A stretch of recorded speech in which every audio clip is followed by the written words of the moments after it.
13.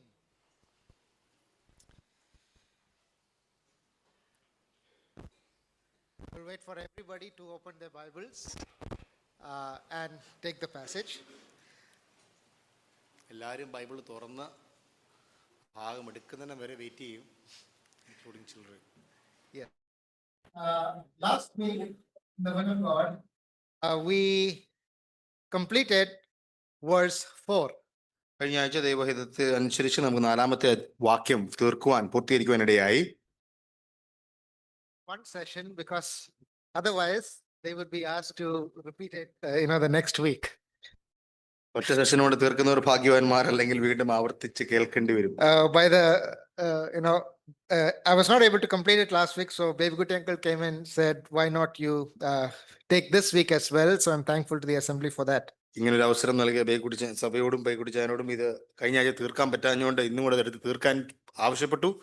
അങ്ങനെ ലഭിച്ച അവസരത്തെ ഓർത്ത് ദൈവത്തെ സ്തുതിക്കുന്നു.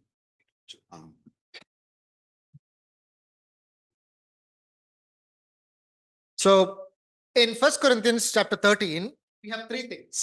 1 കൊരിന്ത്യർ 13-ാം അധ്യായത്തിൽ 3 കാര്യങ്ങളുണ്ട്. In verse 1 to 3, we have the value of love. 1 മുതൽ 3 വരെയുള്ള വാക്യങ്ങളിൽ സ്നേഹത്തിന്റെ മൂല്യം നാം കാണുന്നു. In verses 4 to 7, we have the characteristics of love. 4 മുതൽ 7 വരെയുള്ള വാക്യങ്ങളിൽ സ്നേഹത്തിന്റെ സ്വഭാവങ്ങൾ നാം കാണുന്നു. And in verse 8 to verse 13, to the end, we have the permanence of love. 8 മുതൽ 13 വരെയുള്ള വാക്യങ്ങളിൽ സ്നേഹത്തിന്റെ സ്ഥിരത അല്ലെങ്കിൽ സ്നേഹത്തിന്റെ പെർമനൻസ് നാം കാണുവാൻ കഴിയും. Way back early this year, we had looked at the first 3 verses. ഈ വർഷം ആരംഭത്തിൽ നമ്മൾ ആദ്യത്തെ 3 വാക്യങ്ങൾ ശ്രദ്ധിപ്പാനിടയായി. Last Sunday we looked at verse 4, and we are looking at the 14 characteristics of love. കഴിഞ്ഞ ആഴ്ച 4-ാമത്തെ വാക്യം നമ്മൾ ശ്രദ്ധിക്കാനിടയായി. സ്നേഹത്തിന്റെ അഗപ്പയുടെ 14 സ്വഭാവ വിശേഷതകൾ. Yes, the love that we are talking about is not the love that we hear in this world. It is the word agape, which means the love of the will. ഭൂമിയിൽ നാം കേൾക്കുന്ന അല്ലെങ്കിൽ നാം മറ്റുള്ള സംഭാഷണങ്ങളിൽ കേൾക്കുന്ന സ്നേഹമല്ല, അഗാപ്പെ സ്നേഹം, തിരഞ്ഞെടുപ്പിന്റെ നിർണയപ്രകാരം സ്നേഹിക്കുന്നതിന്റെ സ്നേഹം. And out of the 14, we could only finish 6. 14-ൽ 6 നമുക്ക് തീർക്കുവാനിടയായി. So I'm going to go a little bit fast without too much of introduction and try to finish all the 14 today. Introduction ഇല്ലാതെ ഞാൻ ബാക്കി 7 ഇന്ന് പൂർത്തീകരിക്കാൻ ശ്രമിക്കുന്നു. Otherwise, we'll have to speak one more week. അല്ലെങ്കിൽ അടുത്ത ആഴ്ചയും കൂടെ നമ്മൾ സഹിക്കേണ്ടി വരും. So in 1 Corinthians chapter 13, let us all together read verse 4 to verse 7 once again. 1 Corinthians chapter 13, verse 4 to 7. 1 കൊരിന്ത്യർ 13-ാം അധ്യായത്തിന്റെ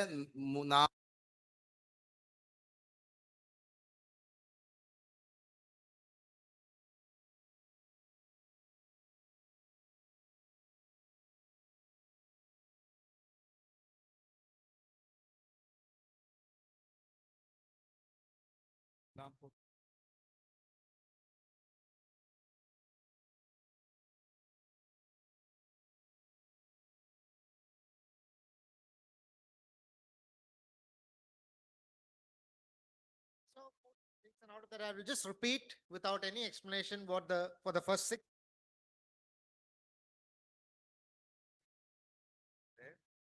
First of all, was love is not quick tempered, but it is patient.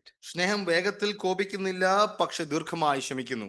Second, love is not inconsiderate, but love is kind. കരുതാതെ ഇരിക്കുന്നതല്ല സ്നേഹം, പക്ഷെ ദയ കാണിക്കുന്നതാണ് സ്നേഹം. Number 3, love is not envious, but it is content. അസൂയപ്പെടുന്നില്ല, സ്നേഹം തൃപ്തി അടയുന്നു സ്നേഹം. Number 4, love is not boastful. സ്വയം പൊങ്ങുന്നതല്ല സ്നേഹം, പക്ഷേ ശ്രദ്ധ ആകർഷിക്കാതെ ശാന്തമായി നിൽക്കുന്നതാണ് സ്നേഹം. Number 5, love is not arrogant, but it is humble. ചീർക്കുന്നതല്ല സ്നേഹം, സൗമ്യമായി പെരുമാറുന്നതാണ് സ്നേഹം. Number 6, love is not rude, but it is courteous or graceful. ധിക്കാരം കാണിക്കുന്നതല്ല സ്നേഹം, പക്ഷെ വിനീതമായ ആദരപൂർവ്വം പെരുമാറുന്നതാണ് സ്നേഹം. So these are the things that we considered up to last week. കഴിഞ്ഞ ആഴ്ച വരെ നാം ശ്രദ്ധിക്കാനിടയായ ഈ 6 കാര്യങ്ങളാണ്. Number 7, 7-ാമത്തെ കാര്യം, love does not seek its own. That is in verse 5, the second one in verse 5. സ്നേഹം യോഗ്യമായി നമുക്ക് സ്വാർത്ഥം അന്വേഷിക്കുന്നില്ല.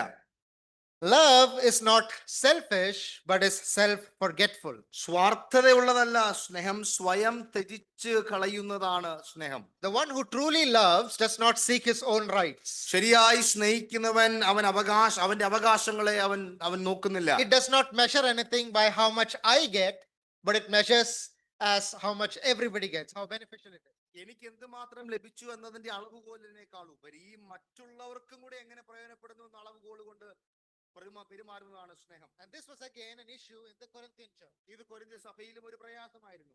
Turn to 1 Corinthians chapter. There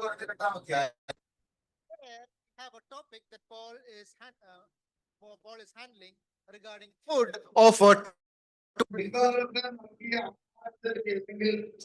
ആഹാര പദാർത്ഥത്തെ പറ്റി അവിടെ നാം സംസാരിക്കുന്നു. Verse 1 reads like this.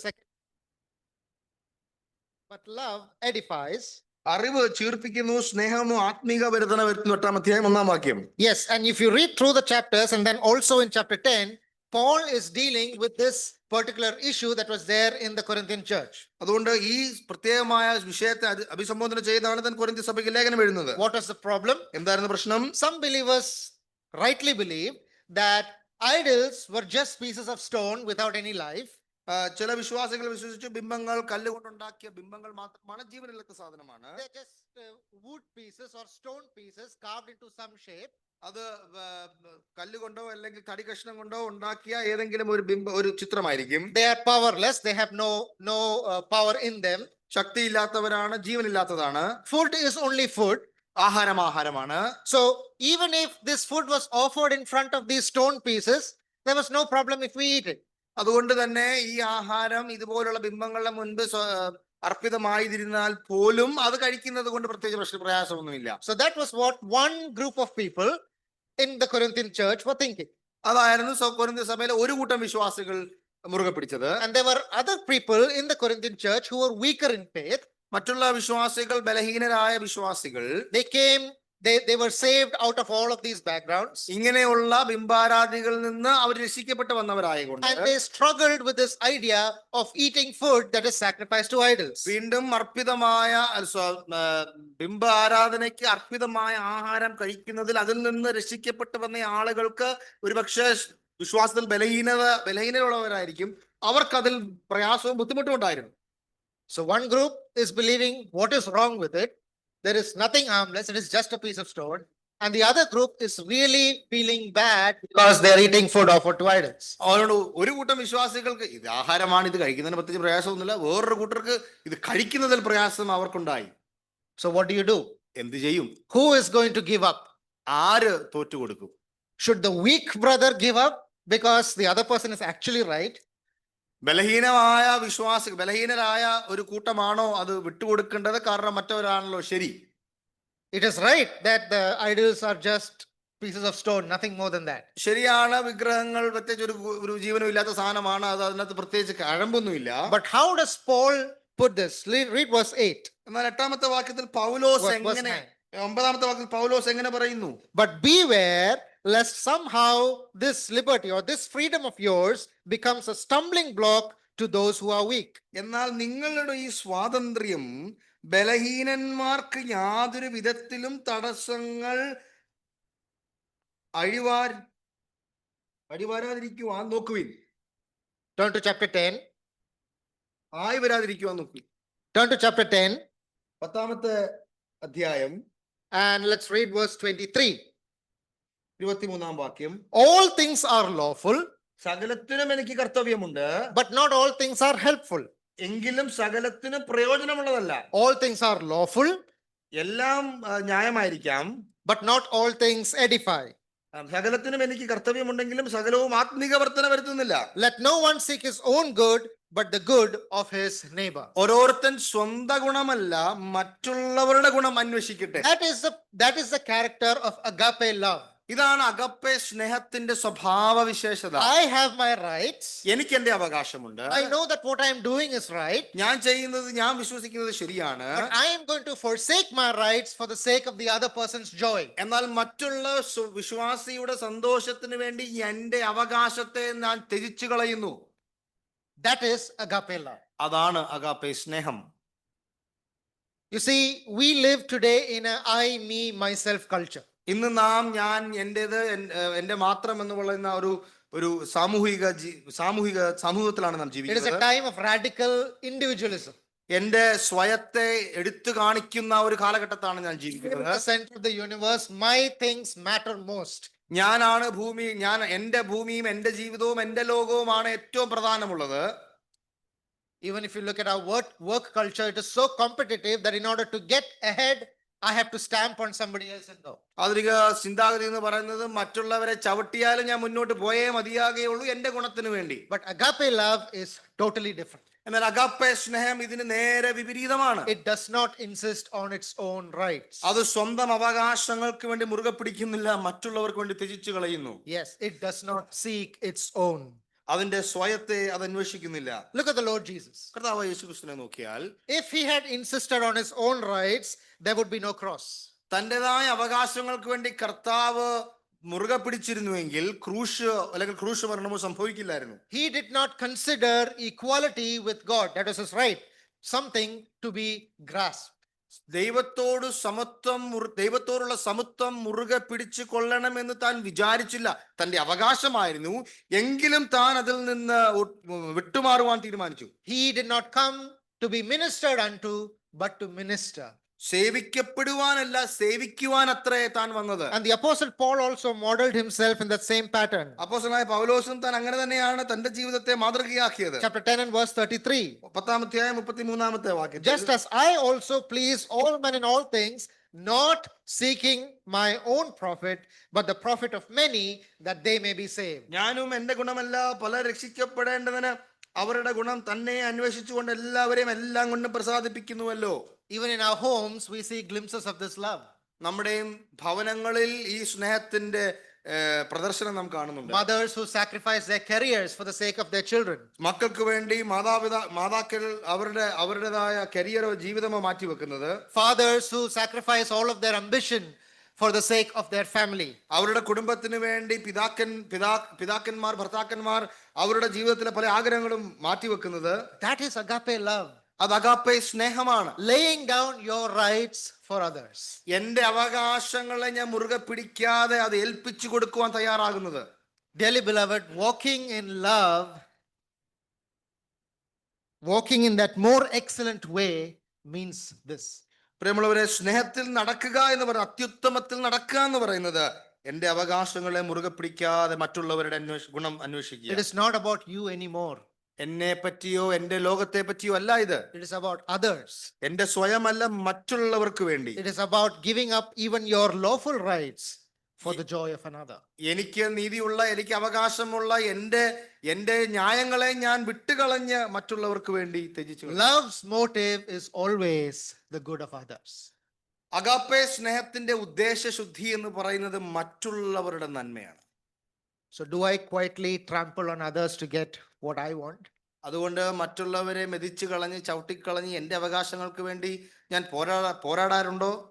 What was the last time, and answer this for yourselves, what was the last time when you gave up something that you were lawfully entitled to just for the sake of others?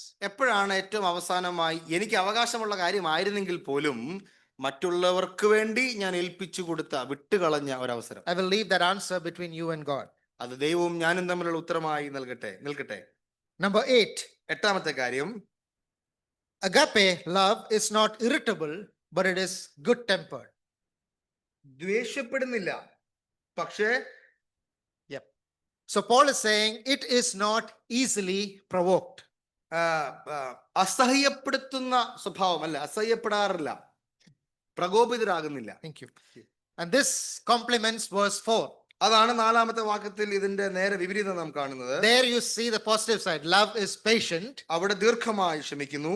So one is the passive side, right? It endures the wrong. അത് തെറ്റുകൾ സഹിക്കുക എന്നുള്ളത് നാം അതിന്റെ Verse 4. 4-ാമത്തെ വാക്യത്തിൽ സജീവമായി അല്ലെങ്കിൽ നാം തെറ്റുകൾ സഹിക്കുന്നു, ദീർഘമായി ക്ഷമിക്കുന്നു എന്ന് നാം അവിടെ കാണുന്നു. Now this is the active side, it is refusing to erupt in anger. ഇവിടെ കുറച്ചുകൂടി ക്രിയാത്മകമായി ഞാൻ പ്രകോപിതനാവില്ല എന്ന് തീരുമാനിക്കുന്നത്. That means that love refuses to be irritable. Love refuses to be touchy about a lot of things. അസഹനീയമായ ഒരു സ്വഭാവത്തിലേക്ക് ഞാൻ പോകുന്നില്ല. It is not short-tempered. അത് വേഗത്തിൽ കോപിക്കുന്നതല്ല. Yeah, and this we've already seen this problem in the Corinthian church. ഇത് കൊരിന്ത്യ സഭയിൽ നാം കണ്ടിരുന്നു. And this counsel is repeated for us in the various other parts of scriptures as well. ഇത് മറ്റുള്ള ഭാഗങ്ങളിലും നാം ഇതിനെപ്പറ്റി നാം What വായിക്കുന്നുണ്ട്. does James say? Let everyone be slow to speak, slow to hear, and slow to anger. Quick to hear and slow to anger. യാക്കോബ് പറയുന്നത് കേൾപ്പാൻ വേഗതയും പറവാൻ താമസവും കോപത്തിന് താമസവും ഉള്ളവരായിരിക്കട്ടെ. Yes, and Proverbs says like this: whoever is slow to anger is better than the mighty. ദീർഘക്ഷമയുള്ളവൻ യുദ്ധവീരനേക്കാൾ ബലമുള്ളവൻ. He who rules his spirit is better than him who takes a city. ജിതമാനസൻ പട്ടണം പിടിച്ചടക്കുന്നവനേക്കാൾ ബലമുള്ളവൻ. What is glorified? The one who captures an entire city, the general of the army.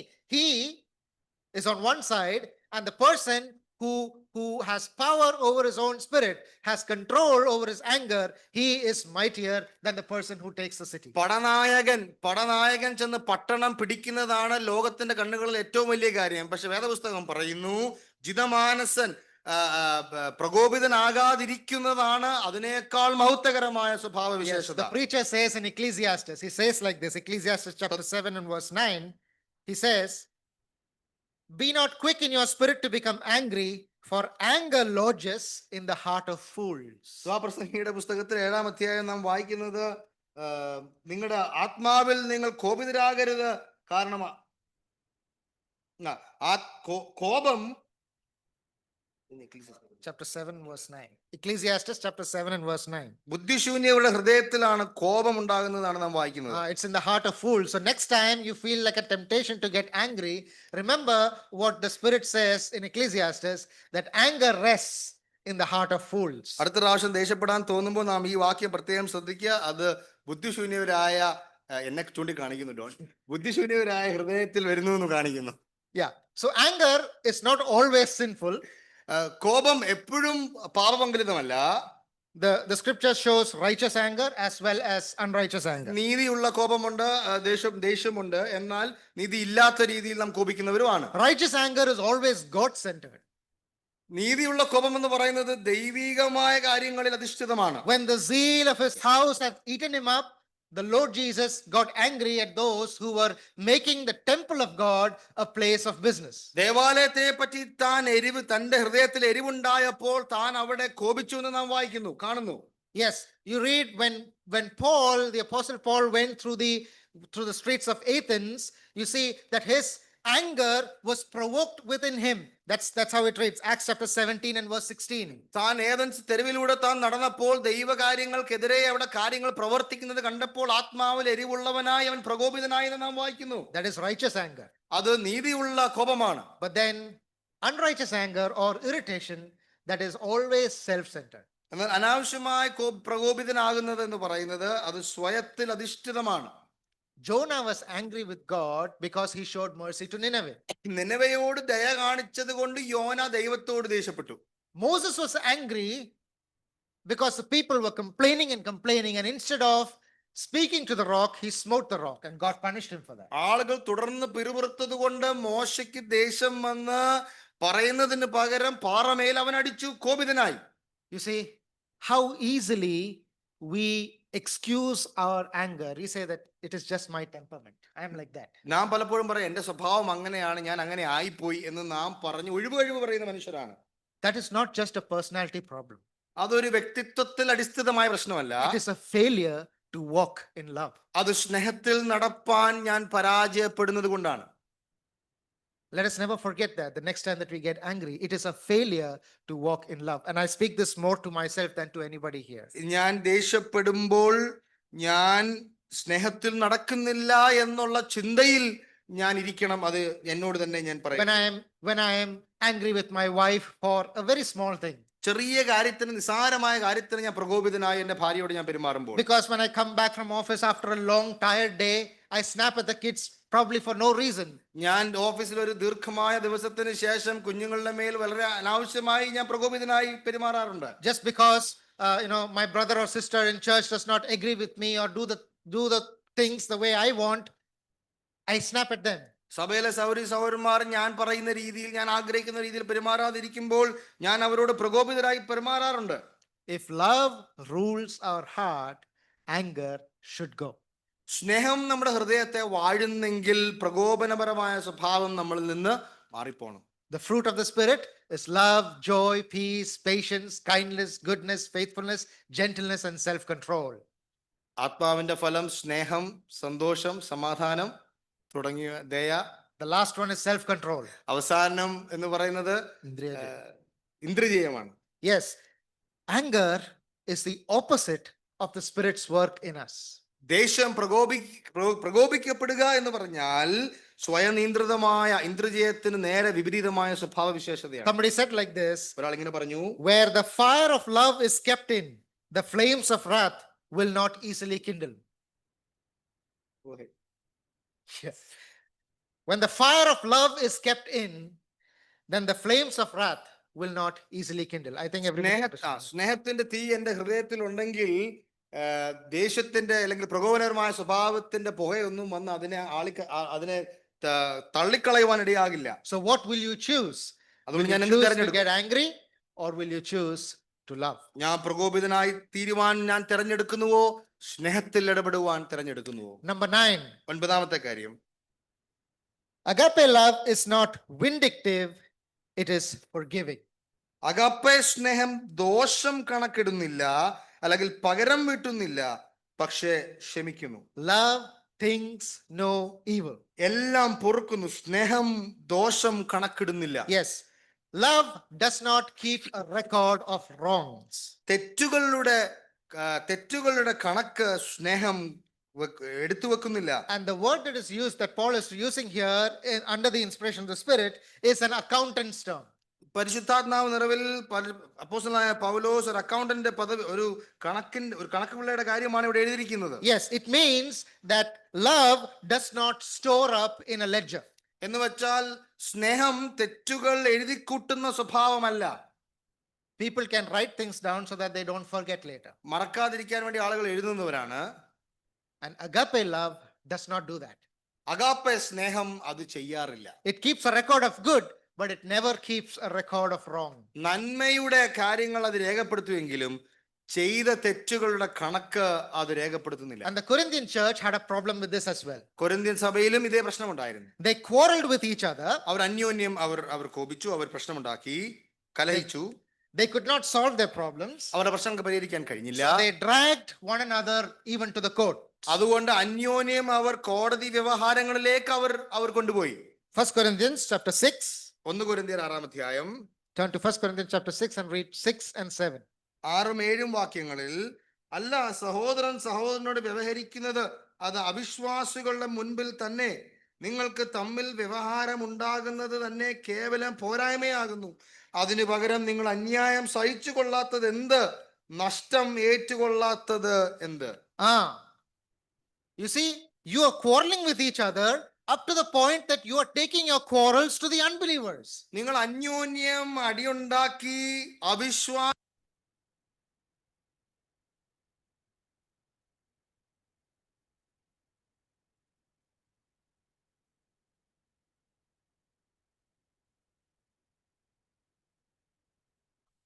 പുറത്ത്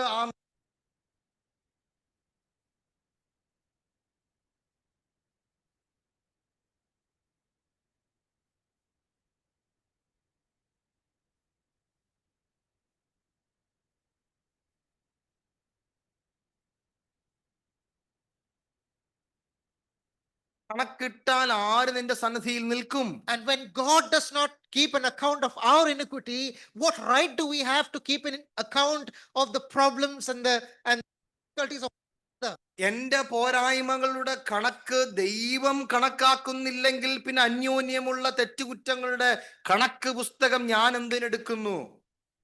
You see, David was a man after God's own heart. ദൈവത്തിന്റെ ഹൃദയപ്രകാരമുള്ള ഒരു മനുഷ്യനായിരുന്നു But ദാവീദ്. you remember David on his deathbed? ദാവീദ് തന്റെ മരണക്കിടക്കയിൽ പറഞ്ഞത് എന്താണെന്ന് ഓർക്കുന്നുണ്ടോ? He is speaking to his son Solomon, and he is picking up all the problems, the record book that he has kept regarding few people. ചില വ്യക്തികളുടെ കണക്ക് പുസ്തകം ദാവീദ് എടുത്ത് തന്റെ മകൻ ശലോമോനോട് മരണക്കിടക്കയിൽ ചെയ്തു തീർക്കേണ്ട ചില കാര്യങ്ങൾ പറയുമ്പോൾ ഇതും കൂടെ താൻ പറയുന്നുണ്ട്. The wrongs of Joab, യോവാബിന്റെ തെറ്റുകൾ, the curses of Shimei, ഷിമയുടെ ശാപം, all of this he has kept it recorded in his head. ദാവീദ് ഇതെല്ലാം തന്റെ കണക്ക് പുസ്തകത്തിൽ തന്നെ രേഖപ്പെടുത്തിയിട്ടുണ്ട്. How often do we keep ledgers like this in our own life? ഇതുപോലെ ഓരോ വ്യക്തികളുടെ പുറകിൽ നാം വലിയ ലെഡ്ജർ ബുക്കുകൾ എഴുതി വെച്ചിട്ടുണ്ട്. Husbands and wives, that day, you know, 1 year back on that day, ഭാര്യ you said like this. ഭർത്താക്കന്മാർ ഒരു വർഷം അല്ലെ 10 വർഷം മുമ്പ് പറഞ്ഞവൻ അന്ന് പറഞ്ഞു, Yeah, you said like this on that day. അന്ന് ഇങ്ങനെയാണ് നിങ്ങൾ പെരുമാറിയത്. It's recorded. അതെല്ലാം റെക്കോർഡ് ചെയ്ത് വെച്ചിരിക്കുകയാണ്. He did not respect me in that meeting. ആ മീറ്റിംഗിൽ അവൻ എന്നെ ഒരു ബഹുമാനവും ചെയ്തില്ല. 10 years ago, he didn't invite me for his son's wedding. 10 വർഷം മുമ്പ് അവന്റെ മോന്റെ കല്യാണത്തിന് അവൻ എന്നെ വിളിച്ചില്ല. And the ledger keeps growing and growing every single day. അങ്ങനെ ആ കണക്ക് പുസ്തകം കൂടി വരുന്നു. Love does not keep a record of wrongs, തെറ്റുകളുടെ കണക്ക് സ്നേഹം എടുക്കുന്നില്ല. but it is generous in its forgiveness. അത് തന്റെ ദീർഘക്ഷമയിൽ അത് വളരെ വിശാലമായി പെരുമാറുന്നു. Last time when I went to the US, I just got what do you call that? A frame, yeah, a placard that had certain words like this. ഞാൻ കഴിഞ്ഞ പ്രാവശ്യം ഞാൻ US പോയപ്പോൾ ഒരു ഫ്രെയിമിൽ ഇങ്ങനെ ഞാൻ എഴുതി കണ്ടു.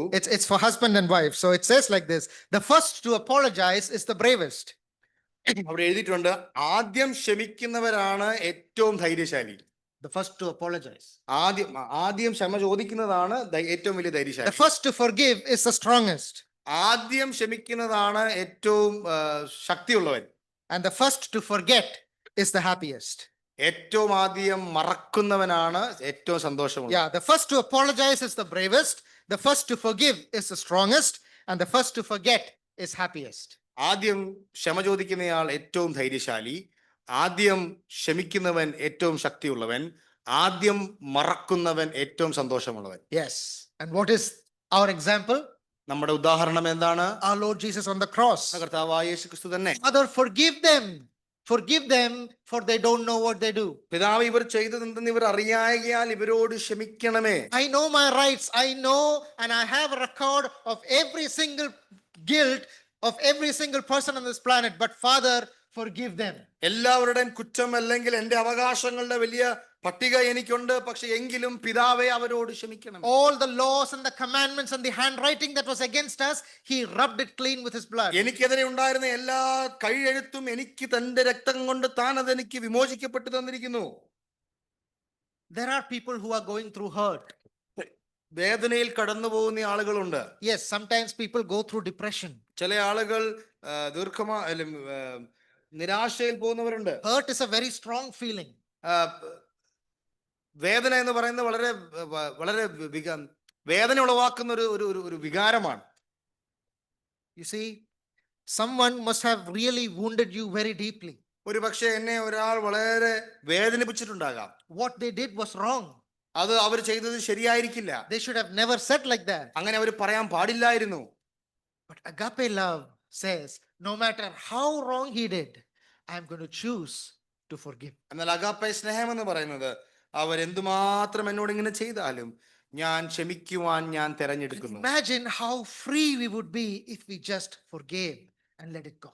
നാം ക്ഷമിച്ച് ആ കാര്യങ്ങൾ വിട്ടുകളഞ്ഞാൽ നാം എത്ര ലഘുവായി തീരും, സ്വതന്ത്രരായി തീരും. Yes. How many records am I keeping in my own life, even at this moment as I am speaking? എന്റെ ജീവിതത്തിൽ ഞാൻ സംസാരിക്കുമ്പോൾ തന്നെ ഞാൻ എന്തുമാത്രം കണക്കുകൾ എഴുതി വെച്ചിട്ടുണ്ട്. Of my spouse, of my parents, of the people in my assembly, of my colleagues at work. How many records am I keeping, in my own heart? എന്റെ പങ്കാളിയുടെ, എന്റെ മാതാപിതാക്കളുടെ, എന്റെ സഹോദരന്മാരുടെ, എന്റെ ഓഫീസ് കൊളീഗ്സിന്റെ എല്ലാം അവരെന്നോട് ചെയ്ത തെറ്റുകളുടെ കണക്ക് പുസ്തകങ്ങൾക്ക് ഞാൻ എന്തുമാത്രം എഴുതി വെച്ചിട്ടുണ്ട്. Let us put that pen down. Let us burn that ledger and let us be free. ആ പേന താഴെ വെച്ച് നമ്മുടെ കണക്ക് പുസ്തകങ്ങൾ നാം ദഹിപ്പിച്ചു കളഞ്ഞ് നാം സ്വതന്ത്രരായി തീരുവാനിടയാകട്ടെ. Let us love like the Lord Jesus. കർത്താവ് സ്നേഹിച്ചതുപോലെ സ്നേഹിപ്പാൻ ഇടയാകട്ടെ. Number 10. 10ാമത്തെ കാര്യം, Love does not rejoice in iniquity, but rejoices in the truth. സ്നേഹം ഒരു എല്ലാം സഹിക്കുന്നു, സ്നേഹം ഒരു Next verse. Verse ആ, 6. അനീതിയിൽ സന്തോഷിക്കാതെ സത്യത്തിൽ സന്തോഷിക്കുന്നു. This is actually a single sentence. അത് ഒറ്റ സെന്റൻസ് ആണ്. It never delights in another person's sinful behavior. മറ്റുള്ള വ്യക്തിയുടെ പാപ സ്വഭാവത്തിൽ സന്തോഷിക്കുന്നില്ല, And neither does it join with it. അതിനോട് സഹകരിക്കുന്നുമില്ല. Yeah, Dr. Moffat, he translated it like this. Love is never glad when others go wrong. മൊഫാത്ത് എന്ന് പറയുന്ന ദേവദാസൻ താൻ ഇങ്ങനെയാണ് എഴുതിയിരിക്കുന്നത്: മറ്റുള്ളവർ തെറ്റിപ്പോകുമ്പോൾ സ്നേഹം സന്തോഷിക്കുന്നില്ല, But love stands firmly on the side of truth. എന്നാൽ സത്യത്തിന്റെ കാര്യത്തിൽ വളരെ സ്ഥിരതയോടെ അല്ലെങ്കിൽ ശക്തിയോടെ നിലകൊള്ളുന്നു. In the assembly at Corinth, believers often magnified the other person's weaknesses. കൊരിന്ത്യ സഭയിൽ മറ്റുള്ള വിശ്വാസിയുടെ തെറ്റുകളും കുറവുകളും അവർ ഉയർത്തിക്കാട്ടുന്നവരായിരുന്നു. They gloried even in their sins. അവരുടെ പാപത്തിൽ അവർ സ്വയം പ്രശംസിച്ചിരുന്നു. They tolerated wickedness that was there in between them. അവരുടെ മധ്യത്തിൽ ഉണ്ടായിരുന്ന ദുഷ്ടത അവർ സഹിച്ചിരുന്നു. And Paul gently corrects them. പൗലോസ് വളരെ ശാന്തമായി അവരെ തിരുത്തുകയാണ്. See, true love does not gloat when other people become, fail due to any reason. മറ്റുള്ളവർ പരാജയപ്പെട്ടു പോകുമ്പോൾ ശരിയായ അഗാപ്പെ സ്നേഹം അതിൽ പ്രശംസിക്കുന്നില്ല. It does not even secretly enjoy when you hear a bad news about somebody or a bad thing about somebody. മറ്റുള്ളവർക്ക് എന്തെങ്കിലും സംഭവിച്ചാൽ പോലും രഹസ്യമായ ഹൃദയത്തിൽ പോലും സ്നേഹം സന്തോഷിക്കുന്നില്ല. Look at the woman caught in adultery who was brought in front of Jesus in John chapter 8. വ്യഭിചാരത്തിൽ പിടിക്കപ്പെട്ട സ്ത്രീയെ കർത്താവിന് മുമ്പിൽ കൊണ്ടുവന്നപ്പോൾ കർത്താവിന്റെ പ്രതികരണം നാം ശ്രദ്ധിച്ചാൽ You see the perfect balance of love and truth in his actions. കർത്താവിന്റെ ആ പ്രതികരണത്തിൽ കർത്താവിന്റെ സ്നേഹവും സത്യത്തോടുള്ള തന്റെ കാഴ്ചപ്പാടും വളരെ വ്യക്തമായി താൻ രേഖപ്പെടുത്തിയിട്ടുണ്ട്. What did he tell the woman? Neither do I condemn you. ഞാനും നിന്നെ കുറ്റം വിധിക്കുന്നില്ല. ഒന്ന്, that is his love, that is his compassion. അത് തന്റെ സ്നേഹമാണ്, തന്റെ കരുണയാണ്. But he did not stop there. അവിടെ കൊണ്ട് താൻ അവസാനിപ്പിച്ചില്ല. He said, go and sin no more. പുറപ്പെട്ട് ഇനിയും മേലാൽ പാപം ചെയ്യരുത് എന്ന് പറഞ്ഞു വിടുകയാണ്. That is truth telling and holiness and love together. സത്യം പറയുകയും വിശുദ്ധി കാക്കുകയും സ്നേഹിക്കുകയും ചെയ്യുന്നു. I don't condemn you, but you have been living a life of sin. Don't continue in that life anymore. ഞാൻ നിന്നെ കുറ്റം വിധിക്കുന്നില്ല, നീ പാപത്തിൽ ജീവിക്കുന്നു, ഇനിയും നീ പാപം ചെയ്യരുത്. You see, how often do we prefer to hear scandals and gossips? എത്ര നമ്മുടെ ചെവിയും നമ്മുടെ കാതുകളും ഒക്കെ മറ്റുള്ളവരുടെ പരാജയങ്ങൾ കേൾക്കാൻ കാതോർത്തിരിക്കുന്നവരാണ്. Rather than hearing the testimonies of God's work and the miracles that he did and the great ways that he led people, we relish hearing bad things about other people. ദൈവം ചെയ്ത വൻകാര്യങ്ങൾ കേൾക്കുവാനും ദൈവം വൻകാര്യങ്ങൾ പലരുടെ ജീവിതത്തിൽ സംഭവിച്ചത് കേൾക്കുന്നതിനേക്കാൾ ആകർഷണീയമാണ് നമുക്ക് മറ്റുള്ളവരുടെ പരാജയങ്ങളും പാപവും വീഴ്ചയും ഒക്കെ കേൾക്കുവാനും സന്തോഷിക്കുവാനും സംസാരിപ്പാനും. And there also is a misunderstanding that we generally have, is that if you love somebody, you just allow them to do what they want. എന്നാൽ വേറൊരു തെറ്റിദ്ധാരണ നമുക്കുള്ളത്, നാം ഒരാളെ സ്നേഹിക്കുന്നത് കൊണ്ട് അവർ ചെയ്യുന്നത് എല്ലാ തെറ്റിനും കൂട്ടു നിൽക്കുക എന്നുള്ളതാണ് പലപ്പോഴും ഒരു തെറ്റിദ്ധാരണ. But that is not what it says here. Love does not rejoice in iniquity. Love rejoices in truth. അനീതിയിൽ സന്തോഷിക്കാതെ സത്യത്തിൽ സന്തോഷിക്കുന്നു. For example, if my daughter wears an inappropriate dress, ഒരു പക്ഷേ എന്റെ മകൾ യോഗ്യമല്ലാത്തൊരു വസ്ത്രം ധരിച്ചാൽ, what should I say? Because I love her, live, you wear, it's nice. ഞാൻ അവളെ സ്നേഹിക്കുന്നത് കൊണ്ട് കുഴപ്പമില്ല മോളെ, ഇങ്ങനെ നിനക്ക് ഇഷ്ടമുള്ളതുപോലെ നീ ഇട്ടോളാൻ ഞാൻ പറയുമോ? No. ഇല്ല. Love is not affirmation. സ്നേഹം എന്ന് പറയുന്നത് അവരുടെ തെറ്റുകൾക്ക് കൂട്ടുനിൽക്കുന്നതല്ല. Love is making sure that you care so much about the other person that you are willing to say the truth gently. എന്റെ മകളെ, മറ്റുള്ളവരെ ഞാൻ അതിയായി സ്നേഹിക്കുന്നതിന്റെ അടിസ്ഥാനത്തിൽ അവരോട് സത്യം പറയുന്നതാണ് യഥാർത്ഥ സ്നേഹം. Discipline is also part of love. ശിക്ഷണവും സ്നേഹത്തിന്റെ ഭാഗമാണ്. Be it at home, when your parents discipline you, when your parents scold you for something, That is part of love. Why? Because love does not rejoice in iniquity, love rejoices in truth. പാപം അല്ലെങ്കിൽ മാതാപിതാക്കൾ മക്കളിൽ പാപം കാണുമ്പോൾ നിങ്ങളെ വഴക്ക് പറയുമ്പോൾ നിങ്ങളെ ശാസിക്കുമ്പോൾ ആ ശിക്ഷണത്തിലും സ്നേഹമുണ്ട് എന്ന് നിങ്ങൾ മറക്കരുത്. Agape does not rejoice in iniquity, it rejoices in truth. കാരണം അഗാപ്പെ സ്നേഹം അനീതിയിൽ സന്തോഷിക്കാതെ സത്യത്തിൽ It സന്തോഷിക്കുന്നു. comforts, but it confronts as well. അത് ആശ്വസിപ്പിക്കുന്നതാണെങ്കിൽ പോലും അത് തെറ്റുകളെ It ചൂണ്ടിക്കാട്ടുന്നതാണ്. is compassion without compromise. അവിടെ കോംപ്രമൈസ് ഇല്ലാതെ ഒഴിവുകഴിവില്ലാതെ അവിടെ കരുണ കാണിക്കുക. And a church that is filled with this type of love, that becomes a place of safety even for unbelievers. ഇങ്ങനെയുള്ള ഒരു സ്നേഹമുള്ള ഒരു സ്ഥലം സഭയിൽ അവിശ്വാസികൾക്ക് വരുവാനും ആയിട്ടുള്ള ഒരു ഒരു ഒരു എൻവയൺമെന്റ് ആയി അല്ലെങ്കിൽ ഒരു നിലയായി മാറുന്നു. You see, we are living in 2025 and we know what goes on around us. ഇന്ന് 2025 നാം ജീവിക്കുമ്പോൾ നമ്മുടെ ചുറ്റുപാടും നടക്കുന്ന കാര്യങ്ങളൊക്കെ നമുക്ക് There are അറിയുന്നവരാണ്. homosexuals, there are divorcees, there are a lot of types of people. Tomorrow, if they come into our midst, what do we do about them? How do we accept them without condoning their sin? നമുക്കറിയാം പലവിധമായ ജീവിത ശൈലിയിൽ ജീവിക്കുന്ന ഒരു കൂട്ടം സമൂഹത്തിൽ നാം ജീവിക്കുമ്പോൾ അങ്ങനെയുള്ള ആളുകളും നാളെ നമ്മുടെ സ്ഥലം സഭയിലേക്ക് കയറി വരുമ്പോൾ നാം എങ്ങനെ പെരുമാറണം? അവരുടെ പാപത്തിൽ സന്തോഷിക്കാതെ അവരെ സ്നേഹിച്ച് അവരോട് അഗപ്പെ സ്നേഹം കാണിപ്പാൻ നമുക്ക് കഴിയുമോ? Yes, it rejoices in truth. It does not rejoice in iniquity, but it is still agape love. സത്യത്തിൽ സന്തോഷിക്കാതെ അനീതിയിൽ സന്തോഷിക്കുന്നതും അഗാപ്പെ സ്നേഹമാണ്. Let us apply that into our own life.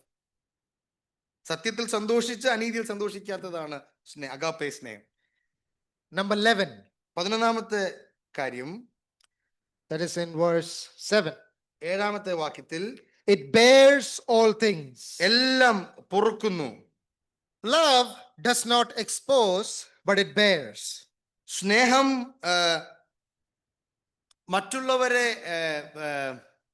മറ്റുള്ളവരെ വെളിപ്പെടുത്താതെ അല്ലെങ്കിൽ അവരെ തകർത്ത് കളയാതെ എല്ലാം പൊറുക്കുന്നതാണ് സ്നേഹം. And I will tell you why that is. The literal Greek meaning for the word bear is to cover with silence. അതിന്റെ എബ്രായ യവന ഭാഷയിൽ അതിന്റെ അർത്ഥം എന്ന് പറയുന്നത് കവർ ഓവർ വിത്ത് silence.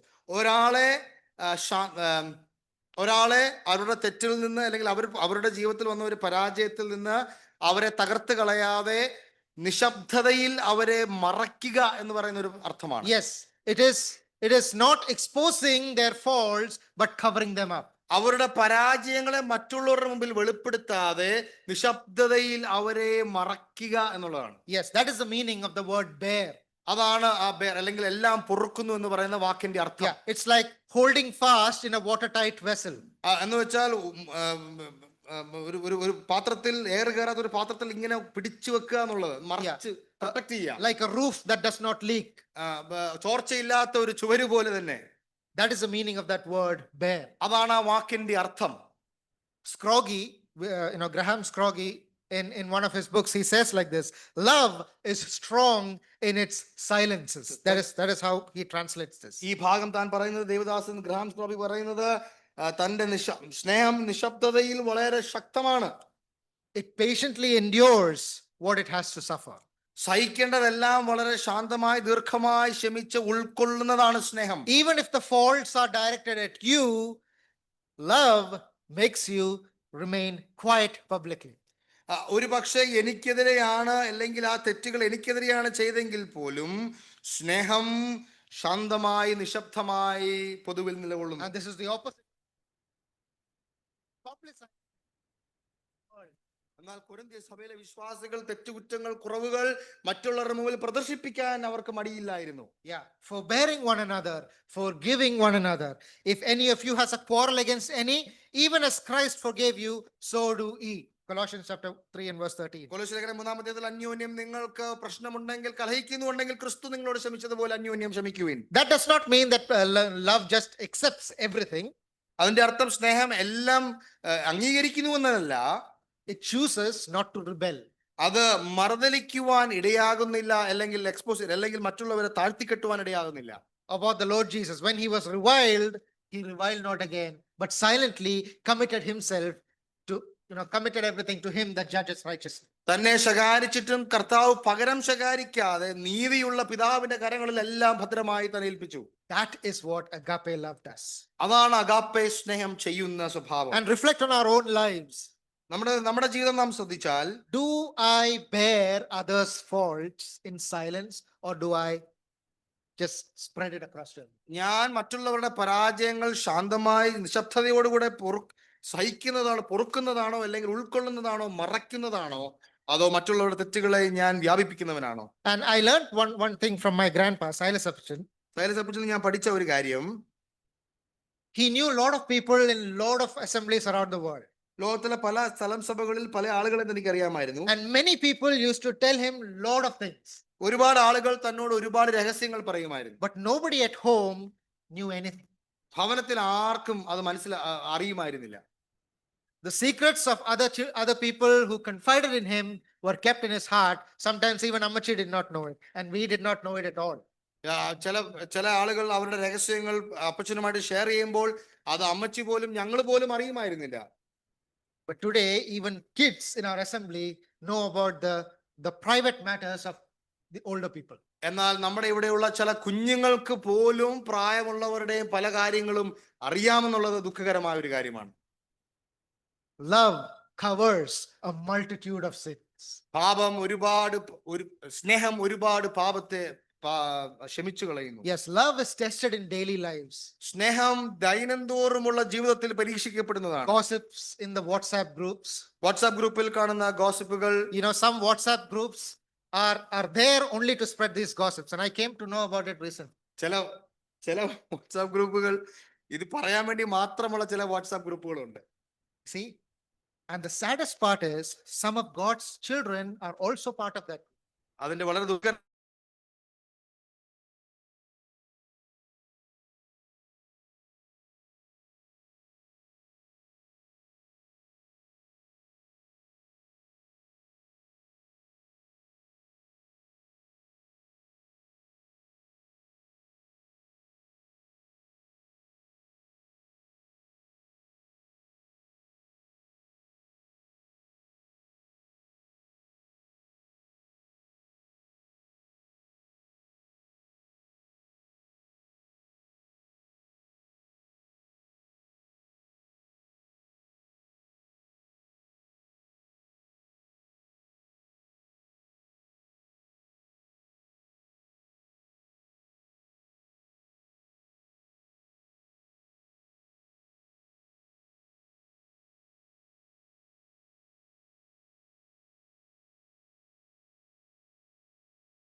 Love believes all things. സ്നേഹം എല്ലാം വിശ്വസിക്കുന്നു.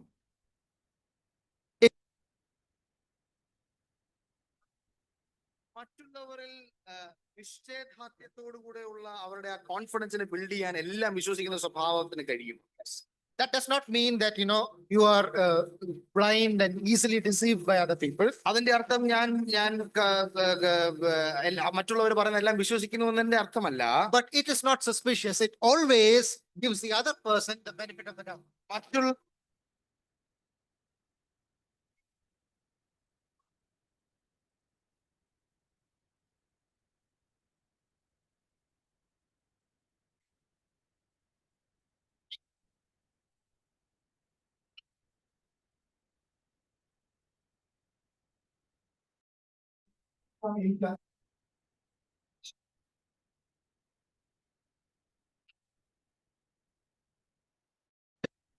A lens through which I see every person in this.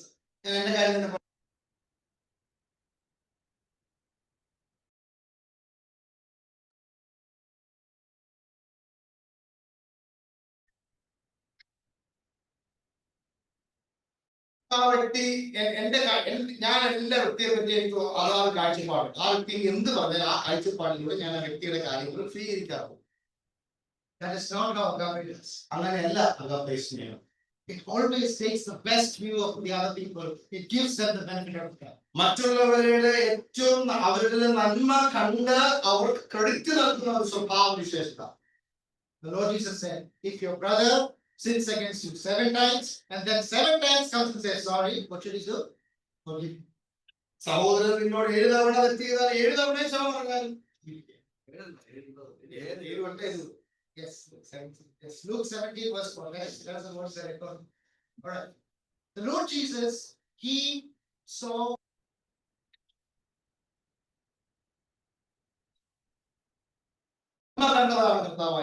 he became a friend of tax collectors and sinners. ചുങ്കക്കാരുടെയും പാപികളുടെയും സുഹൃത്തായി മാറിയോ. The Pharisees could not even go because they had already branded those people. പരീശന്മാർ അവരുടെ അടുത്ത് പോലും ചെല്ലില്ല, കാരണം അവർക്ക് അവരുടേതായ വീക്ഷണം അവരെ പറ്റി ഉണ്ടായിരുന്നു.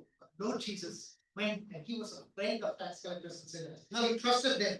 എന്നാൽ കർത്താവ് അവരുടെ കൂടെ ഇരുന്നു, അവരുടെ കൂടെ ശുശ്രൂഷിച്ചു, അവരെ വിശ്വസിച്ചു. In spite still went to Peter and said, you feed my sheep. Give responsibility. 3 തവണ ഒറ്റിപ്പാറിൽ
day by day become more and more like him. അങ്ങനെയാണ് കർത്താവിന്റെ സ്നേഹത്തിന്റെ സ്വഭാവമെങ്കിൽ നാം അതിൽ നമ്മിൽ തന്നെ കാണുവാനിടയാകട്ടെ. Looking at a picture does not make a man an artist. ആ ചിത്രം കണ്ടാൽ, ഒരു ചിത്രം കണ്ടാൽ ഒരുവൻ കലാകാരനാകുന്നില്ല. Listening to music will not make you a musician. പാട്ട് കേട്ടതുകൊണ്ട് ഞാൻ ഒരു പാട്ടുകാരനാവുന്നില്ല. Practice is required. അതിനുവേണ്ടി ഞാൻ നിരന്തരം പ്രവർത്തിക്കണം. And even if we have to love like this, like agape, we have to practice it. Agape പോലെ സ്നേഹിപ്പാൻ ഇടയാകണമെങ്കിൽ നാം അഗപ്പെ പോലെ സ്നേഹിപ്പാൻ പ്രവർത്തിക്കണം. Every moment think, am I kind? Am I good? Am I looking at the best in other people? You know, it is always, every single day, every single moment, think of these things, meditate on these things, and slowly be more like the Lord himself. ജീവിതത്തിലെ എല്ലാ നിമിഷവും, എല്ലാ ദിവസവും, നമ്മുടെ എല്ലാ പ്രവർത്തനങ്ങളിലും ഞാൻ സ്നേഹിക്കുന്നുണ്ടോ, ക്ഷമിക്കുന്നുണ്ടോ, ദയ കാണിക്കുന്നുണ്ടോ എന്നൊക്കെ നിരന്തരം ചിന്തിപ്പാൻ ഇടയാകട്ടെ. May the Lord Jesus add his blessings to this word. ദൈവവചനത്തിന് മേൽ കർത്താവിന്റെ അനുഗ്രഹം ഉണ്ടായിരിക്കട്ടെ. As we continue to map our lives not with one another, but relate to him, to his perfection, and see how imperfect we are and how much more we need to grow. നമ്മുടെ ജീവിതങ്ങളെ അന്യോന്യമുള്ള അളവുകോൽ വെച്ചല്ല, കർത്താവിന്റെ അളവുകോൽ വെച്ച് സ്നേഹിപ്പാനും സ്വഭാവം നന്നാക്കുവാനും ഇടയാകട്ടെ. May the Lord add his blessings to the ministering of his word. ദൈവവചനത്തിന് മേൽ കർത്താവിന്റെ അനുഗ്രഹം നൽകുമാറാകട്ടെ.